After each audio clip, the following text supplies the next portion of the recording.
Belum. Baik, akan Ibu jelaskan ya. Sebelum Ibu jelaskan tentang materi teks persuasi, Ibu akan menyampaikan tujuan pembelajaran kita yang pertama, yaitu menjelaskan pengertian teks persuasi. Yang kedua, mengidentifikasi ciri-ciri teks persuasi. Yang ketiga, membuat contoh kalimat persuasi. Dan yang keempat, menyampaikan pendapat kalian nanti dalam forum diskusi, tapi menggunakan bahasa yang santun. Lanjutkan. Kalian pernah melihat iklan? Iklan di TV atau kadang didengarkan aja di sekitar jalan raya, di pinggirnya ada branding, selebaran gitu ya. Pernah? Iklannya misalkan tentang himbauan dari pemerintah setempat. Jadi teks persuasi itu merupakan sebuah ajakan. Ya, teks persuasi adalah teks yang berisi ajakan atau bujukan kepada pembaca agar melakukan sesuatu sesuai arahan yang diharapkan. Jadi misalkan dalam iklan itu, ya, yang dalam iklan himbauan untuk menjaga kebersihan, ya kan? Biasanya kalau teks persuasi itu menggunakan kata jangan, kayak gimana? Ayo kita jaga kebersihan. Itu ya. Ciri-ciri teks persuasi yang pertama, mengandung ajakan atau larangan. Yang ajakan contohnya tadi, ayo kita jaga kesehatan. Saya, kalau larangan, jangan buang sampah sembarangan. Itu termasuk kalimat persuasi yang berupa ajakan atau himbauan. Yang kedua, bertujuan untuk mempengaruhi pembaca. Jadi ketika kalian melihat poster atau iklan tersebut, kamu jadi terbawa, sehingga nanti kamu mengikuti seruannya. Itu ya. Menggunakan kata persuasi.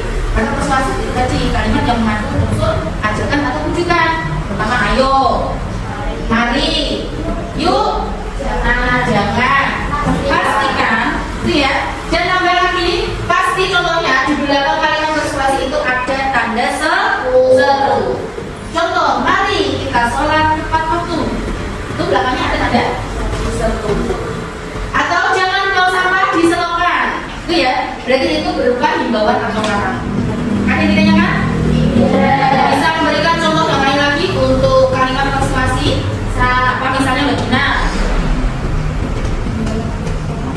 Iya, kalimat persuasinya apa? Hah? Yuk, misalkan yuk. Ya. Yuk. Kalau yuk berarti kita belakangnya kalimat positif, bukan kalimat larangan ya. Yuk, rajin menabung. Bisa?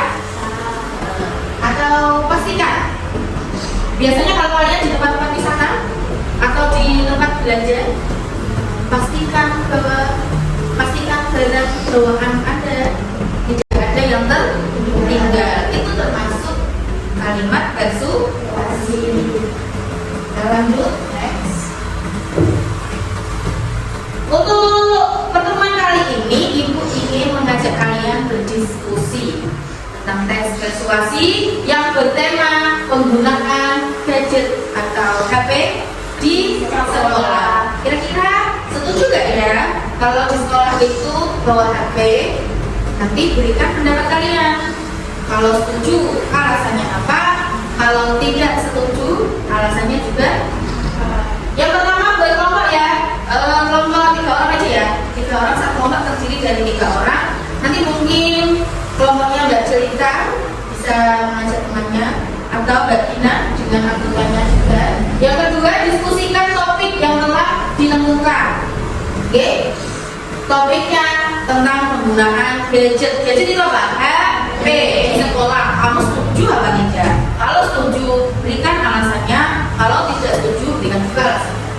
Terus yang ketiga, setiap kelompok wajib mengikuti aturan diskusi. Aturan diskusi kita pada hari ini, yang pertama yaitu kalian harus menghargai pendapat teman. Jadi nanti misalkan kalian ada perbedaan pendapat, harus saling menghargai. Terus yang kedua, tidak usah saling rebutan berbicara ya. Berbicaranya nanti giliran. Dan yang paling penting, gunakanlah bahasa yang sopan.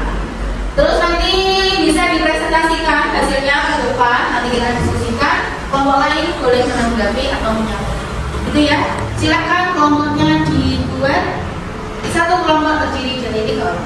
Untuk kegiatan selanjutnya kita akan berdiskusi tentang penggunaan gadget atau HP di sekolah. Kira-kira kalian setuju apa tidak ya? Untuk pembahasannya yang pertama itu apakah kamu setuju atau tidak dengan menggunakan gadget di sekolah dan berikan alasannya. Terus yang kedua, apa dampak positif? Kalau kamu setuju, berarti dampak positifnya apa?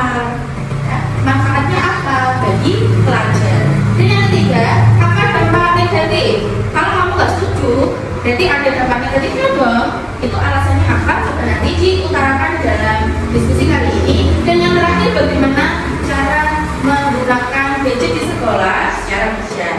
Mari kita mulai diskusi pada pertemuan kali ini. Sebelum diskusinya kita mulai, silakan perkenalkan diri kalian dulu. Untuk yang pertama, kelompok 1.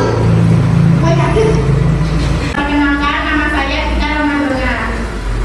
Ya, selanjutnya perkenalkan, nama saya Tika Kartini.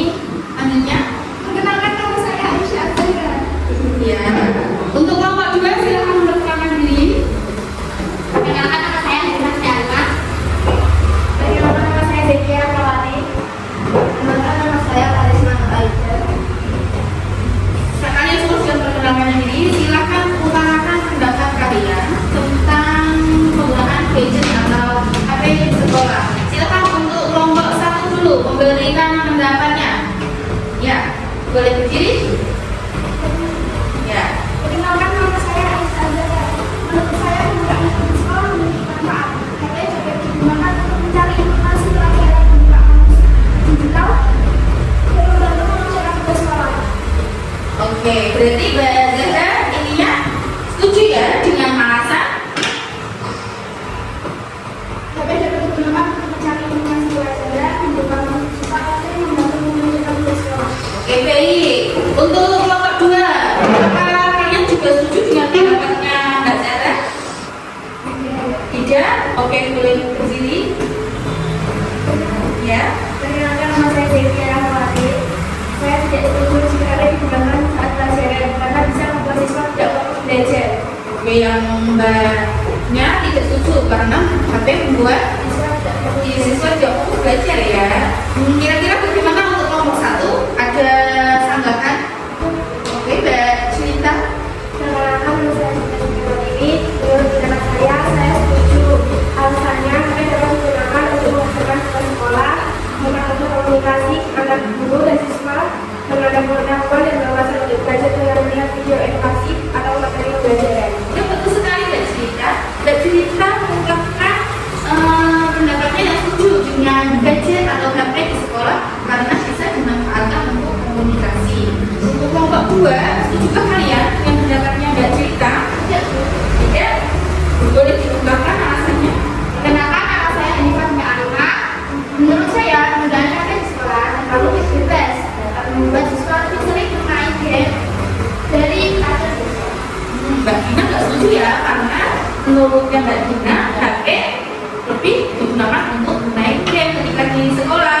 Apakah kelompok 1 ada sanggahan lagi? Ada, coba diutarakan.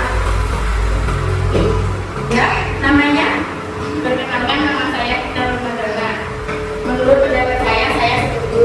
Penggunaan HP di sekolah boleh dilakukan, tapi harus dengan aturan yang jelas. Misalnya, HP hanya digunakan saat guru bukan untuk kegiatan pembelajaran.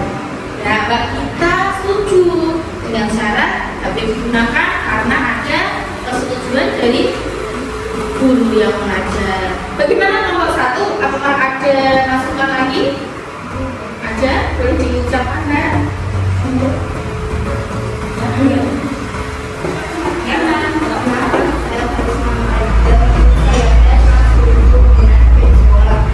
dapat mengurangi komunikasi dan kerjasama antar guru. iya, Mbak Aida kurang setuju karena itu bisa Mengurangi komunikasi dan kerjasama antar mengurangi komunikasi dan kerjasama antar teman-teman. Bagus sekali ya untuk diskusinya pada hari ini. Mohon berikan tepuk tangan bagi Allah. Oke anak-anak, dari diskusi hari ini dapat kita ambil kesimpulannya. Tadi ada yang setuju, ada yang setuju dengan berbagai alasannya masing-masing.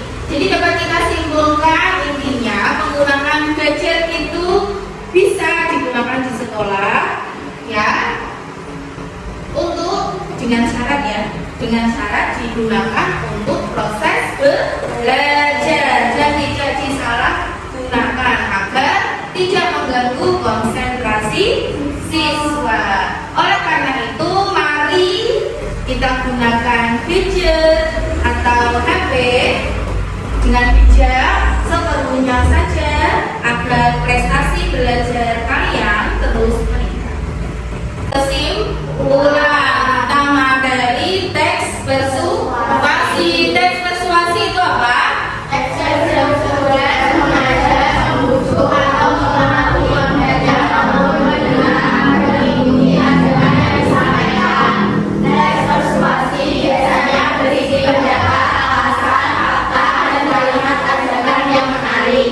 Dengan mempelajari teks persuasi, siswa dapat memahami cara menyampaikan pendapat secara baik dan meyakinkan. Ya, teks persuasi itu teks yang tujuannya untuk mengajak, menghimbau, atau membujuk agar mempengaruhi pembaca maupun pendengar untuk mengikuti seruan ajakan yang disampaikan. Dari diskusi tadi kalian termasuk melakukan contoh dari teks persuasi. Ada yang usulnya mengajak, tadi contoh 1 cenderung setuju karena HP bisa digunakan di sekolah untuk kegiatan pembelajaran, itu termasuk ajakan. Tapi dari kelompok 2 kurang setuju, mereka menghimbau, ya kan? Dan kita nanti menghimbau boleh digunakan asal digunakan dengan bijak, gitu ya. Jadi dengan mempelajari teks persuasi, kalian nanti bisa belajar untuk berpendapat. Mental kalian nanti akan lebih percaya diri mengutarakan pendapat, ya, yang disertai dengan alasan yang jelas tentunya, dan kalian bisa berpendapat dengan menggunakan bahasa yang baik dan sopan. Selanjutnya, Ibu akan melakukan refleksi untuk pembelajaran pada hari ini. Pada pembelajaran hari ini, tadi Ibu sudah menyampaikan tentang pengertian, ciri-ciri, contoh dari teks persuasi. Melalui kegiatan diskusi pada hari ini, pembelajaran kita menjadi lebih aktif ya. Ibu harap nanti untuk selanjutnya kalian bisa lebih aktif lagi, mengutarakan pendapat kalian lagi, dengan memahami pentingnya menggunakan bahasa yang santun dan juga meyakinkan. Dengan yakin, dengan percaya diri, nanti kalian bisa berpendapat secara baik, sopan, dan santun. Kedepannya Ibu harap kalian bisa lebih percaya diri, lebih semangat ya dalam menyampaikan teks persuasi, nanti bisa menjadi lebih baik dan lebih kreatif. Terima kasih anak-anak untuk pertemuan hari ini. Semoga kita semua bisa mendapatkan ilmu yang bermanfaat agar kelak nanti kita bisa menggunakannya di dalam kehidupan masyarakat. Sebelum kita